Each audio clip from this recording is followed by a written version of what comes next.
Hello, it's Shelby with Footpath, a really useful mapping tool that you'll get to hear all about from our guest today. Graham Blanks, a professional runner at Harvard, sponsored by New Balance, two-time NCAA champ and Olympian. Thanks for chatting with me today, Graham. Absolutely. And can you tell me about your life as an Olympian? What distance were you running? What was that all about? Yeah, so ran in the Olympics in the 5,000 meters for the US and I got ninth place. So that was pretty cool. But most people know me for my two cross country victories at the NCAA cross country championships. 10th place. That's incredible. How many people line up for that event?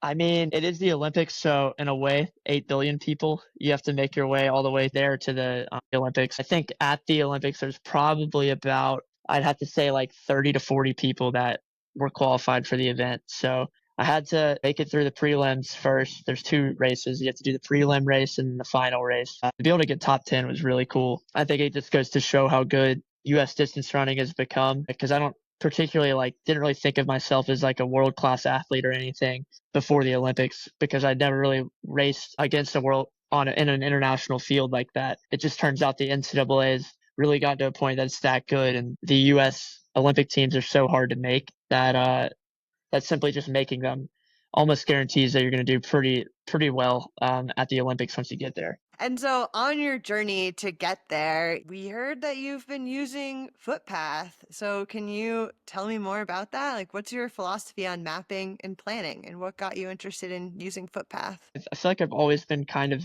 interested in maps in a little bit of a weird way.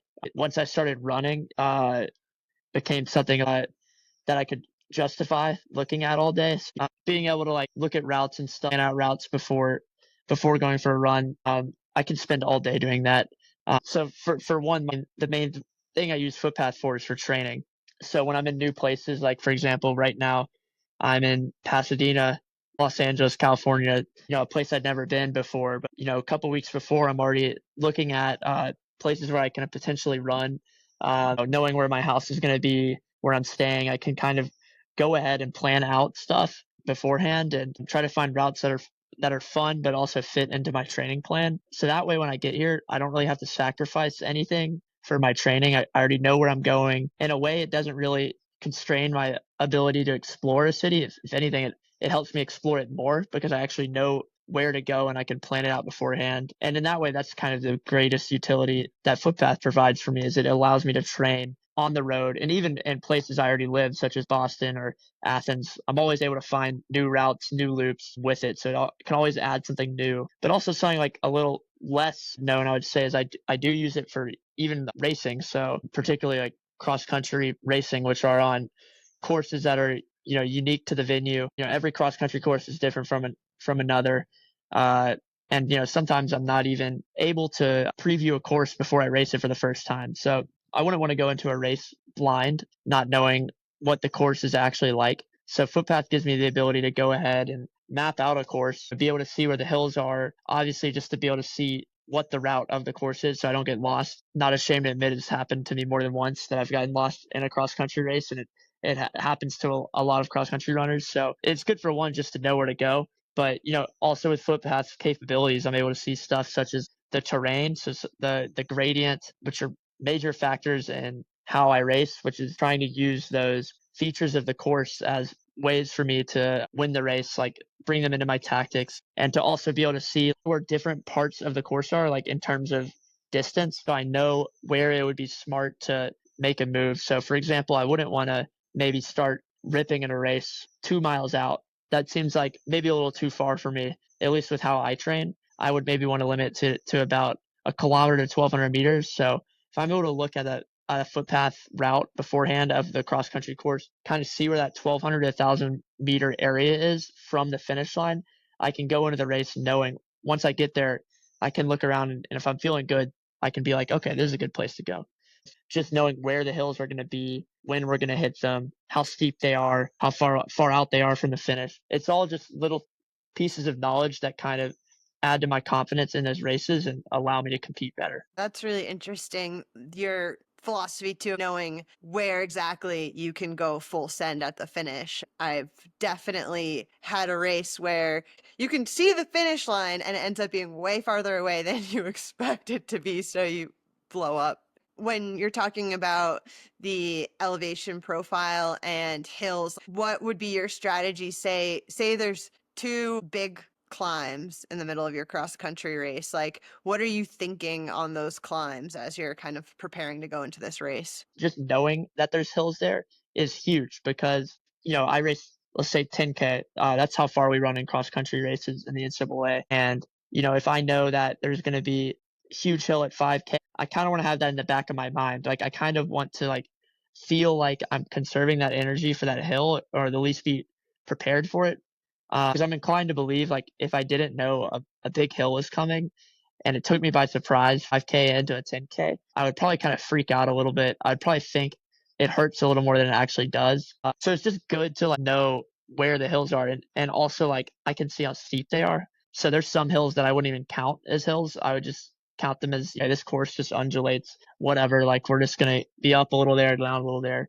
But obviously there's big significant hills on these courses, so it's good to know where they are. And you ask what I would do if they're in the middle of the race. It's just good to know where they are and to relax. If they're towards the latter half of the course, that's where I'm personally a little more interested, because I know that's parts of the race where we're really deep into the distance. People are starting to hurt, and also people are starting to try to maybe wind it up, or try to make a move for the finish. For me, my strategy in college was, once I find a part of the course that's within that distance I want from the finish line, and it's difficult, that's where I probably want to go, because I know at the top of the hill is when everyone wants to relax. You just got to the top, and you're kind of tired, and you kind of want to save a little bit for the finish, maybe like a sprint finish. That's exactly where I want to go, because I want to catch everyone by surprise. And I can only do that with the knowledge beforehand of what the course is. So I have to be very intentional going into the races, and that's a little bit of a power that Footpath gave to me with the mapping capabilities. Yeah, it sounds like you're running very intentional, calm, cool, collected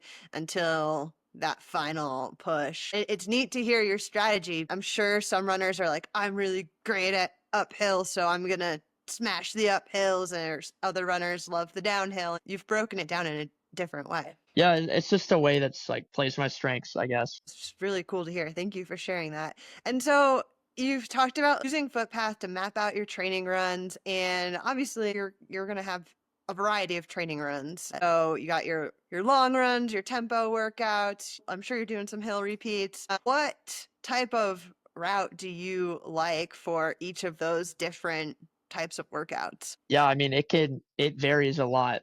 For example, we could take Boston. If I have a 10-mile run, there's a lot of different options I have from campus, and they all vary in different ways. I could run on the river if I'm not feeling great, just want to run kind of on a flat route. I could head to maybe the Arboretum in Boston, which is a little more hilly, but there's trails, and it's more fun. But sometimes I don't want fun. Sometimes I just want to get the run done, just get the training done, and really just make sure if I'm making a loop, just making sure I have the right distance. Because it's always a little more pleasurable to just do a full loop, instead of going out 5 miles, coming back 5 miles. It's kind of nice to see something new the whole entire run. And then it kind of changes for workouts, like for tempo runs. That's kind of when I'm a little less concerned about having a nice route, and really just want something that's functional. So maybe like a smaller loop. In Boston, on campus, we run a loop that's 1,200 meters, and that's definitely probably maybe the worst route in Boston, but it ends up being the most useful out of any route in Boston. It's one of the most run routes in Boston, mostly because it's the first place to get plowed during a snowstorm, because Harvard keeps their snowplows in the parking lot back there. And it's also just it's just no nonsense. It's flat. You run around the athletic facilities. You're basically in a parking lot. And I've done so many miles on that loop. It's kind of gross. But ultimately, that's kind of something I look for, for a place to do workouts, because I'm not really as focused on the route as I am on the work at hand. With a small loop, you can get constant feedback. You can get splits for each lap and see if you're progressing. You want to make sure you're not regressing. And when I'm in new places, it's no different. I try to look for places like that are kind of like a controlled environment where I can just make sure I know I'm going to be able to get my work in, and get what what my training's asking me for that day. So, for example, today I had a 32-minute tempo run, and I found a loop kind of around the Rose Bowl in Pasadena that was almost exactly 3 miles. I was able to map it out, and beforehand, just like cross country, maybe that competitor in me never goes away because I'm already looking at the hills on the course I'm going to run for the tempo run, trying to see where maybe it's going to be a little more difficult. Maybe it'll be easier, and I can push there.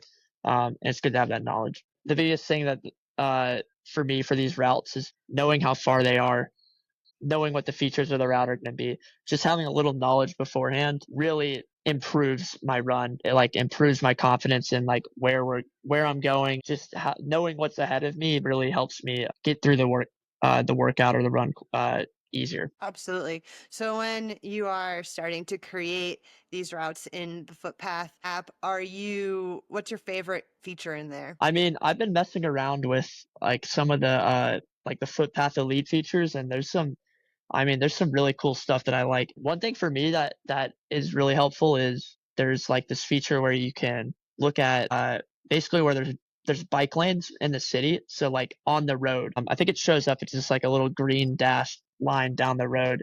That's super helpful in a city because a lot of the times, Boston has a lot of great trails, a lot of great places to run, but they're not all like really like connected perfectly. So sometimes you're gonna have to run like on the side of a road for a couple miles just to get to a good spot. And if I'm gonna have to run on the side of a road, if there's a bike lane, that's even better because I'm not sure what the rules are on running in bike lanes, but I figure if you're running at a certain pace where you can keep up with a bike, I think it's okay. Sometimes I'll make routes that specifically follow those bike lanes to get to places I need to run because I know I'm going to have that space on the road and also a little bit on the sidewalk where I can get my run on safely. Because I don't want to be on an exposed shoulder of a road with cars flashing, driving by. Obviously, it's without being said that the topographic features are like extremely important to me, specifically with, cross country racing or road racing. It's really good to know the topography of a course. That's like a major, major feature of the course and a major determinant of who's going to win that day. So being able to see that stuff is super helpful, and especially being able to see even like the gradient of the topography at certain points of the course. Footpath shows it as like they break it down sometimes as like once you get to a certain gradient, it's yellow, or if it gets even steeper, it's red. So just to have that kind of quick feature that shows like where it's going to be really steep, I can kind of quickly see like where that's going to occur, like what part of a route or a race is going to be difficult. Ultimately, the best feature of Footpath is how you use it, like the snap to the roads feature. It's just by far the easiest to plan a route. I mean, I know people might use websites and stuff to plan routes. I think I probably did before I started using Footpath, where you kind of like click here and there, and maybe you have to like type in a road where to go to. Footpath is way easier. You literally just draw it. Even if you have like a shortcut right through like a piece of the woods on a route that like doesn't show up as a trail on the maps, you can just easily like go into manual edit mode and send a route through like wherever you take your shortcut. It's just by far the easiest to get the job done. It's super user friendly, and that's kind of what got me on the app in the first place. Yeah, man, you gave me flashbacks to when I started running. I didn't have a GPS watch yet, and I would like run something and then go on map my run on desktop and try to Yeah, figure out how far I had ran by like remapping it. It's so tedious. So that finger draw feature is incredibly slick. Another question for you. Can you tell me about a time when you mapped something out on Footpath and it led to a totally unexpected adventure? we have this reservoir near campus that we use to do tempo runs, but it's 3 miles away. We used to drive there. Eventually, we decided, okay, this makes no sense. It takes just as long, if not longer, to drive there as it does to run. So we're just gonna start warming up there. And so I had to make a route to get to the loop. And I was trying to find a route that would basically my goal was to just find a route to the loop that was the easiest, like the most gradual, because it was uphill to get there. And I used the bike lane feature just to kind of see where there'd be bike lanes because I'm running with like 17, 20 people. I want to make sure there's room for us. And I found this little like road that cut to another road we needed to get to, and it was kind of unassuming at first. And then when we did the run for the first time, I got to this intersection where that road cut through was supposed to be, and I was like looking around and I couldn't find it. And so I mean I kept following the route on Footpath, and eventually it took me behind a KFC, and there's a little gravel road that had their dumpsters in the back and maybe their grease containers, and everyone's like, what are we doing, Graham? Like why are we running through here? But it got the job done. It cut through, shaved off some miles, and kept the route pretty easy, and we got there, and now we do that little dirt alleyway behind KFC in Brighton pretty much every Tuesday on the way to Chestnut, twice because we do it on the way back. If I didn't have Footpath, that would have never happened. So now that's our little beloved like 20-meter dirt road behind KFC. But trust me, there's a lot of other times where I've ended up in crazy situations because I've made these routes. It just kind of takes you to places you didn't even know existed in your city. You end up on trails or alleyways that you didn't know were there. And it's fun to kind of, even when you've been in the same place for a long time, to uh, eventually be able to find new stuff. Keeps everything fresh. That's hilarious. I bet that KFC strip's a little stinky sometimes, depending on how full those dumpsters Yeah, are. yeah, definitely. Okay, here's a fun question for you. If you could go for a run anywhere in the world, footpath in hand, where would it be and why? I still have dreams about this place. I was lucky enough to go this summer to St. Moritz, Switzerland, which is at this point almost a cliche in the professional running world because it's like such a picturesque place to train, and everyone goes there in the summers because it's at altitude and it's close by to the European racing circuit. So people like to base out of there, train at altitude, drop down to race, and then come back up, keep training. I got to go there because I made the Olympic team, and I had a period of time before the Olympics where I could squeeze in some altitude training. So I got to go there for 3 weeks, and Footpath came very in handy there because I was basically alone and had no one to show me around. But I ended up getting to probably run, dare I say, more trails than the locals because I was able to map out stuff every night. I was so excited every day just to run around this beautiful place, like in the mountains. But the one that stuck out the most was this. I think it was called the Val Roseg. So VAL space ROSEG. I assume it's in Swiss, Italian, some language. But you basically just run around the basin of this mountain in St. Moritz, and then all of a sudden and it's all on dirt. You run on a dirt road around the basin of this mountain where St. Moritz is, and then you turn into this tiny little valley, and you follow this super blue creek because it's glacier runoff, and you basically just run up this valley all the way up to this massive glacier. And at the end of the road, there's actually a hotel, but there's no cars allowed on the road. So you have to take a horse carriage to get to the top. So I'm just running past all these people in horse carriages, and it feels like I'm in like a fairyland. Like it doesn't really feel real. I will say on a side, it was an extremely difficult run. It's like uphill at altitude, but just the fact of how pretty it was and like picturesque. Like, I still think about that place all the time and just wish I could run there again, which I'm sure I will, hopefully pretty soon, sometime in the future. What a dream, man. Yeah, it sounds like a fairy tale. Getting lost can be kind of fun, but you've expressed some good reason like why to plan ahead. I guess the question for you would be, what are your thoughts on getting lost? Yeah, I mean, at face value, it's a very philosophical question. Like, what do you think about getting lost? I mean, for me, I don't like getting lost. I don't like getting lost anymore, especially now that I'm a professional runner. Like it is my profession. When I run, I now like run with intention. When I leave the door, I'm training to be a really good runner.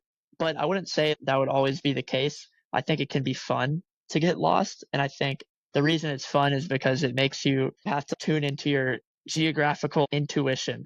I think that's something I read out of a philosophy book once. Was this French guy who was complaining about all this modern day technology and how even now that we have grid systems in our streets, like we've lost our freedom because now people are telling us where to go. We have to walk down this road and that road. Why can't we just be like free to frolic and stuff? That's kind of something I grappled with for a while because I love maps and I love being able to plan out routes beforehand. Am I like limiting myself? Like, am I limiting my ability to explore?